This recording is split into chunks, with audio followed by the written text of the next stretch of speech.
Washington, Reuters. U.S. President Joe Biden will deliver remarks on Tuesday about a bill that would require super PACs and certain other groups to disclose donors who contributed $10,000 or more during an election cycle. The bill is slated for a Senate vote this week, top Senate Democrat Chuck Schumer said Monday, as Democrats seek to boost election transparency ahead of the November midterms after failing to pass more ambitious voting rights legislation earlier this year. There is no justification under heaven for keeping such massive contributions hidden from the public, Schumer said.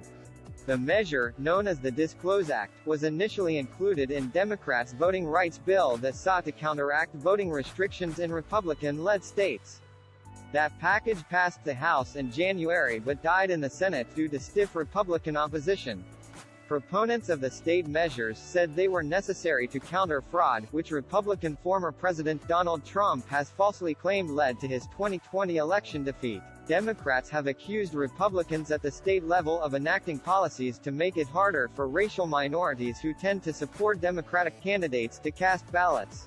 In state after state, Republican state legislatures are engaged in an unprecedented effort to suppress the sacred right to vote and subvert the American bedrock of free and fair elections, Biden said when Senate Republicans voted to block the broader voting rights effort in January. Republicans in turn accused Democrats of attempting a federal takeover of election laws. The Disclose Act, if approved, would also require groups spending money on judicial nominees to disclose their donors.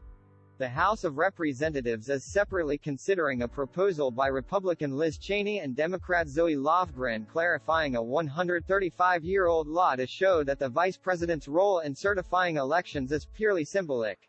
The proposal is a response to the January 6, 2021, assault on the U.S. Capitol by Trump supporters, who were trying to stop certification of Joe Biden's victory, and to pressure from Trump himself on Vice President Mike Pence to overturn Joe Biden's election win by decertifying certain slates of electors. Biden will make the remarks at 1:45 p.m. 17:45 GMT in the Roosevelt Room of the White House before heading to New York to participate in the United Nations General Assembly this week. Reporting by Alexandra Alper, editing by Caitlin Weber and Edmund Clayman.